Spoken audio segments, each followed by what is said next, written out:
Okay, let's do this.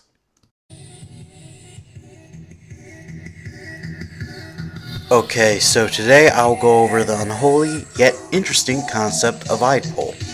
Now I'll make this video into 5 parts. What is Eidpol, the good half of it, and the reactionary half, and the half that everyone tends to hate, and my conclusion. Now before I begin, I would like to ask everyone to put aside their SJW, anti-SJW, and Jason Unruh thought aside, and listen to a certain standpoint on this issue. Now, let us begin. Now the definition for Eidpol politics is, quote, a tendency for people of a particular religion, race, social background, and so on to form exclusive political alliances moving away from traditional, broad-based party politics, end quote. Meaning it's focusing on a select group's issues. It's important to know Eidpol is not exclusive. It can be used on the left, right, and even center spectrum.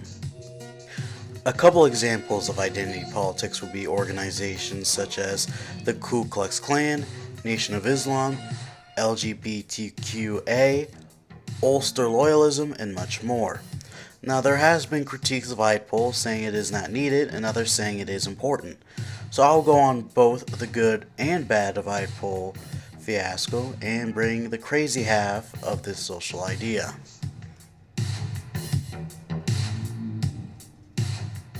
Now before I go on, I must warn you this will be a left-leaning perspective on the good half of Eidpol. So if you feel like you may cringe or can't handle what I'm about to say, you can skip this part. I won't harp on you for it, but I recommend you at least hear what I have to say in order to know where I stand as a whole. Now when it comes to Eidpol, there is some good to it. What is this good, you might ask?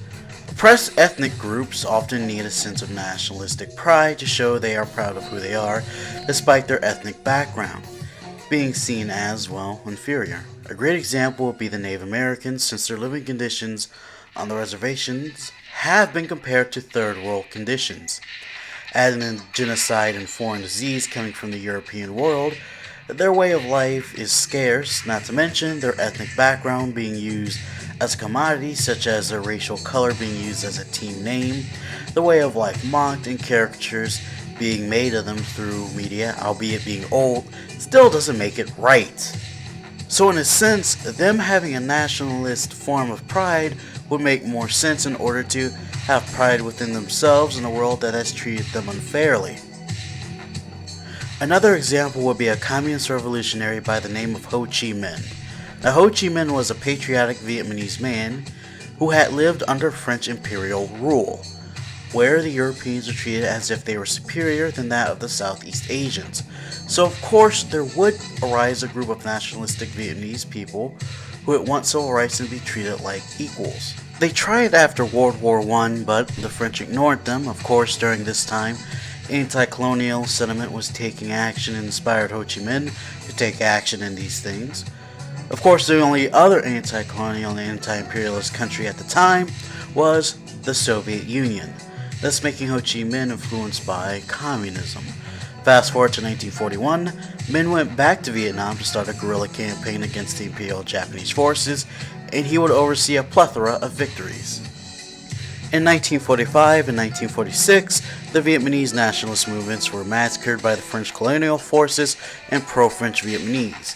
This of course fueled the idea the French did not care about giving the Vietnamese their own freedom, but keep them as a colony for cheap resources. This made the Vietnamese people look like slaves to the West, and that they were beneath the French. However, that changed in 1954 after some years of fighting when the French were forced to flee the country of Vietnam. Of course, Vietnam was not united right away, and the imperial forces of America and other Western countries wanted people to go to South Vietnam in order to exploit them and weaken the idea of them being truly independent.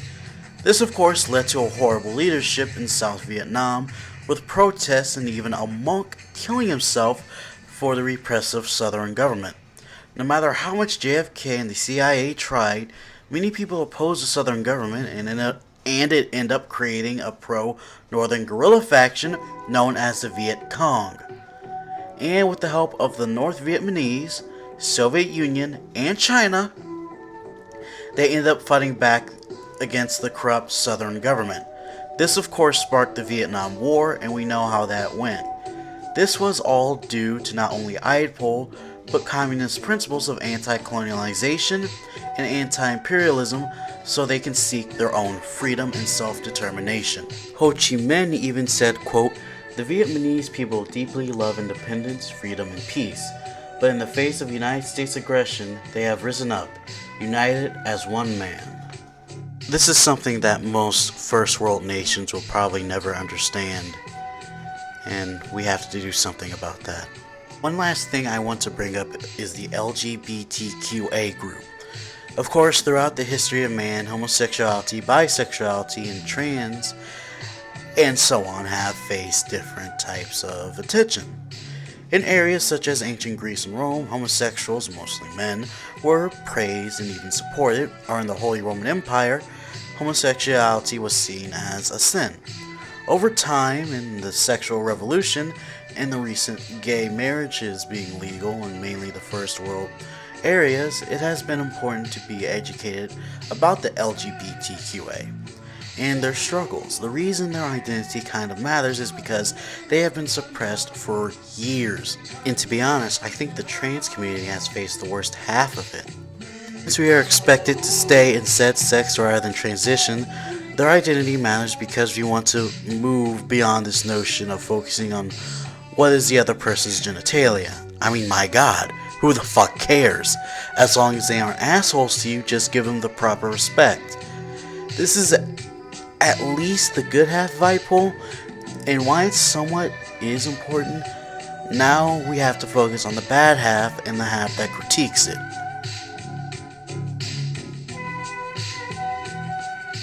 The negative half of identity politics, I would say, are mainly reactionary. I'll give two examples and explain. Now, for one is the majority acting as if they are suppressed, when in reality, they don't suffer, and they're just being called out for their shit. Now, let me give you some examples. The most notable would be the white identitarian type politics. Now, these aren't usually the sexual half, but race. Now, in America, we barely recognize each other by ethnicity anymore. That pretty much died out during the Civil Rights era, since it became an us versus them for the reactionaries.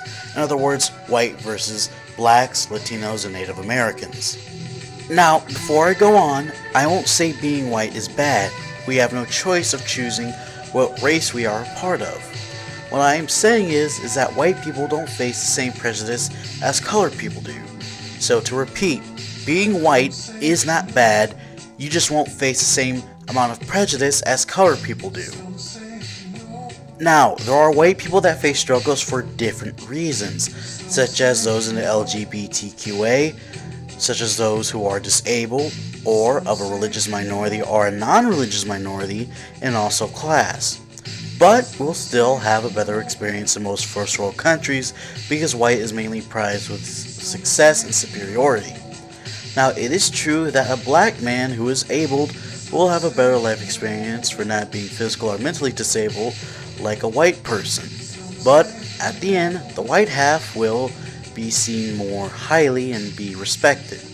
I hope you understand what I'm trying to say. Now, for the past couple of years, it seems that some white people feel as if they are being oppressed because being called out for homophobia, transphobia, and racism is somehow, it's like, wow, I can't be an asshole anymore. This is suppression of free speech. Now, there is one thing that I have learned from the YouTuber Essence of Thought, one of the better half of the skeptics. I recommend you check them out. Language changes over time, and so does what becomes acceptable. What was acceptable back in the 90s won't be acceptable today. Not to mention, since the issue of racial minorities are still a thing, such as police brutality, poverty, and bad education, it is fair to call out these issues to achieve social justice. Now, we as Marxists know what the cause of all this is. It's capitalism due to the exploitation of the worker and the ruling class wanting to keep the common man at bay, so they can keep their wealth. However, since white people are less likely to face such issues, them understanding this is, well, nil.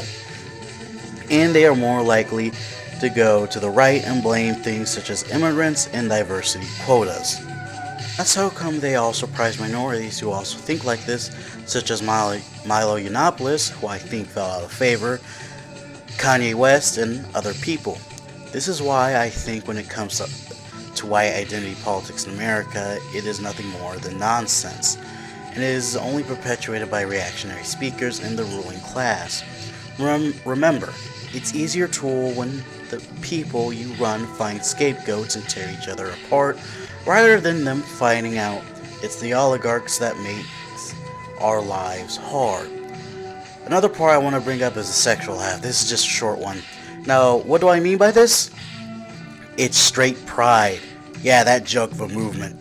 These groups of people seem to forget when it comes to pride, it comes from oppressed groups such as Black Power, left-wing nationalism of the Vietnamese, and gay pride, of course.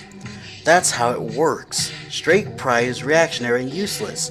Straight people don't face prejudice. Unless it's biracial or bireligious, it's not really fucking important. Being straight isn't bad. Hell, be proud of it. But getting butthurt and wanting to shout straight pride is stupid because, again, you weren't discriminated against. How something as stupid like this came up is beyond me. Even Notch, the creator of Minecraft, supports it. What a dumbass. Now let's go over the reactionary nationalism within countries that oppresses them. I'll give two examples as I did with the previous two. One would be the Kurdish group, and that would be the KDP. Not the Syrian or Turkish Kurds. These Kurds are the Iraqi Kurds. Now, you would think living under Saddam during the Iran-Iraq War and the gassing incident, it would be left-leaning. But no, these are the Kurds that support Israel. Yes, the same country that commits mass genocide against Palestinians. Now, the KDP has supported a left-wing faction of the Kurds in Syria from 2013 to 2015, but this could have been nothing more than a temporary alliance due to them sharing the same ethnicity. I could be wrong. If I am, please correct me. Now, it should be known that the KDP is controlled by the Barzani clan, and even founded by it in 1946. It's kind of like how the Iraqi Ba'athist Party was ran by the Abu Nazir tribe for years before its fall. It has been described to be like an aristocratic and feudalistic-like party. Now, for how true these statements are, I don't know, but it kind of matches as to how the party became reactionary. It could be also that this party has also been a faction, meaning when it was religionary supported by the Soviet Union, there was a left-wing communist faction to a right-wing tribal faction. There was a split in the mid-70s when the Barzani clan fled to Iran, and of course this led to clashes. Then a civil war broke out from 1994 to 1998. So this could explain the issue at hand. However, the KDP has changed to that of a big tent party and ranges from progressive socialists to tribal conservatives. It has been described at best being a populist and nationalistic party. Now, it is important to know that there can be right-wing independent stance against the government. One example is the Iranian Revolution in 1979. Albeit independent, Iran was a Western puppet state under the Shah, the Yugoslav succession wars, and Hamas. Now, whether you support these groups or not, I really don't care, but it should be known that it is not impossible. But however, I doubt that it can keep the charade of anti-imperialism for long. The KDP is the majority within the Iraqi Kurdish government, and even though the president's seat is vacant, I doubt that another non-Barzani Kurd will take power. Again, this is an important lesson for us. Not all oppressed groups are left-wing, and the Iraqi Kurds are a great example. The next group I want to talk about is in Western Africa.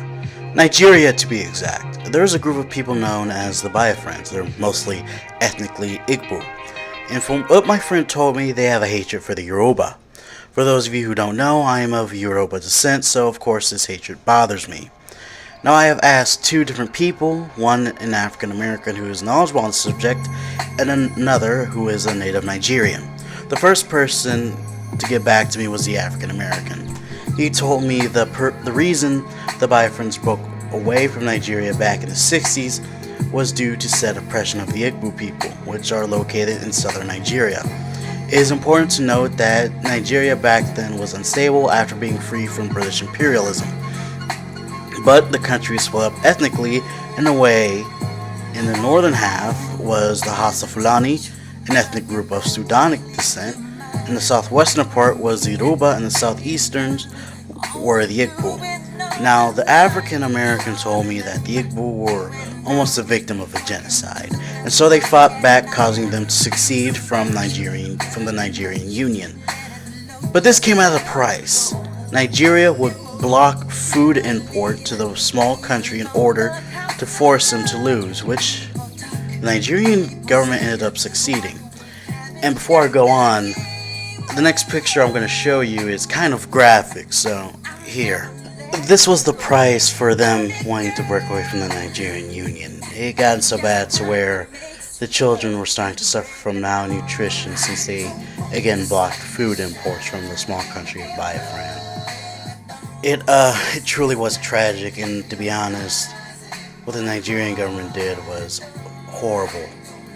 And this is something that I hope we don't have to see again, but knowing how things work in this world, we're going to see this more and more, but yeah. Now, from what my Nigerian friend has told me, is that the Biafrans of back then were left-wing in a sense, but today they have become reactionary. Now this part is an update, since I had a hard time trying to get info from him since he is sick, which I hope you get well, dude. But I would like to thank him for the info he did give me. I would also like to thank the African American for giving me the information as well. Even though we don't like each other, I still thank you for the information you gave me. Now, it turns out that I was wrong, and that the Biafrans, who are mainly actually anti-Hausa rather than Yoruba. They don't like Yoruba since they won't side with them with their hatred against, the Hausa and the Fulani. He says that the modern Biafran movement wants more power over the country, and that most of them are opportunists that just want their own country. So from the information he gave me, I am going to have to say that this movement is nothing but a farce. Now, I will also say that he has also sent me, more text as of today of this recording, saying that it was they have been legitimately wrong. The Biafrans have been legitimately wrong. And he supports the idea of Biafran, but not in the sense of today's leaders and the part of their demands for reconstructing their government, but it's dragging its feet. So that's kind of where he stands on it. And I may have probably worded that wrong, but that's where he stands on it, and I guess that's where I have to stand on it too. If it wants to be a real thing, they can't have shitty leaders, they can't have opportunists. But yeah, this is the issue for the Biafrans. Now we're going to look at the leftist critique half of IPOL. I did not find a right-wing critique, I'm sorry. I should have added it in, but here's what one leftist has to say. His name is Charles Derber. Now, Charles Derber says that America is largely an identity politics party that offers no real broad critique of capital rather than just focusing on reform. I have to say that he makes a good point, since the ruling class mainly will benefit from reforms rather than a full-scale revolution that will overthrow them. Jason Unruh made the same argument, saying that it doesn't solve anything with real-world issues, and even going as far to say it is anti-scientific. Now, this would be the leftist critique of IPOL, and I have to say that both of them do make good points. It does become to the point where it's only heavily liberal or reactionary, and again, this only benefits the ruling class because they can either market from it, or they could, be easy about how the lower class are tearing each other apart rather than tearing them apart. So now, what would be the ugly half? Well, let's find out. The ugly side of IPOL, I would argue, is the SJW and anti-SJW stance on it. Usually their argument for gender I can agree with, and I will make a video on that later, but it is how they promote their argument. Excuse me. And to be fair, I do think these people act crazy, or just a minority, and the whole YouTube cringe compilations you see all the goddamn fucking time. is just mainly a blown out proportion in order to promote the idea that these people are everywhere, which in my opinion, I highly fucking doubt it. But let's be honest, they're kind of trying to blow it up like, oh no, they're on every fucking college campus. Oh no, we have to do something. Wah! However, it is important to note that these people should learn to calm down and be careful how they make the rest of us look. Listen, I think it is pathetic that people such as Ben Shapiro, quote unquote, destroys the SJWs, knowing full well most of them are in college because, he only does this on college campuses, and thus these are people still learning. Thus, may not have the skill to refute back like someone such as Destiny, another good YouTuber, ContraPoints, a great YouTuber, or hell, even someone such as Slavoj Žižek. Oh, that would be such a good debate. I like Slavoj Žižek. But anyway, this is partially unfair. And not to mention, the majority of YouTube making jokes at their expense back in 2015 2016 made them look like idiots. And sadly, there still are YouTubers that still do that today because, let's be honest, they're idiots too. That's all they know, and that's all they will ever know, until the next trend comes up. This whole approach to iPoll is quite dangerous and gets us nowhere. You can debate about this and learn more about it if you want, but people like SJW's types are turning others away from it. As you know, I have advocated for my commonistry reactionary books in order to understand their belief systems and how we can fight it. So, you can still learn about this and still disagree with it, but it is better to learn for yourself rather than learning from SJWs and anti-SJWs. Because to be honest, I don't think you will learn anything from either. You won't learn anything from a new YouTuber like that Milo kid, or you won't learn anything, valuable from Sargon. Sometimes it's better just to go out for yourself and learn. Just, learn by yourself. Get a book. Go look up look up history on your own. You don't always need these types of people. Now, the question is how do we deal with these people? Personally, myself, I think we should just ignore them, both the SJWs and anti-SJWs. They are kids, after all, who learn something new and go out of their way to be annoying about it. We should just ignore both of them, since they are not worth our time. However, we can still try to educate them, but we should educate ourselves first before we educate them. If that doesn't work, then just move on. You may not change their minds, which is fine, but you will give them something to think about. Now, if they act like asses about it, then you just ignore them. If you feel they have their head up their own asses, then they really they ain't worth your time. This is just my advice, because you'll learn a lot more than from a YouTuber that most likely hasn't. Hell, this goes for myself. I encourage you to take whatever I say to you with a grain of salt and read for yourself. Now this would be considered the ugly half of iPoll, so what is my conclusion? So, in my conclusion, I do think that iPoll serves some purpose within politics and even in the left half of it, but not to a great extent, meaning we should understand that people of certain race, ethnicity, sexuality, etc. will face discrimination, and we should understand that them wanting to have pride is important, but we should keep in mind that many of these issues come from one source, and that is capital. Capital benefits from alienation and supports the idea that some of these groups want support, so they will feed off of it and market it to them. Look at the gay pride phenomena. I doubt any companies back then would have supported it, especially during the AIDS epidemic. But fast forward to this generation that is more open-minded and scientifically advanced, we see companies finding it marketable for gay rights in order to make money from it. Capital has also made it possible for certain groups of people to benefit over others. We have seen this with the white community benefiting more than the minorities of the 19th and 20th century, and we still see the remnants to this day, since they were seen as lesser human beings, the minorities that is. Yes, some reforms had made some things better, but it doesn't mean that it will continue to benefit all of minorities and even the majority, since the ruling class has power over that and will do anything to profit. So that's why they will support some civil rights such as BLM, gay rights, and so on. To ensure a better future for all America, we need to create a system that focuses on the betterment of our fellow man. So it is important that we learn about class struggle rather than individual issues, since all of this stems from capital, which again causes alienation.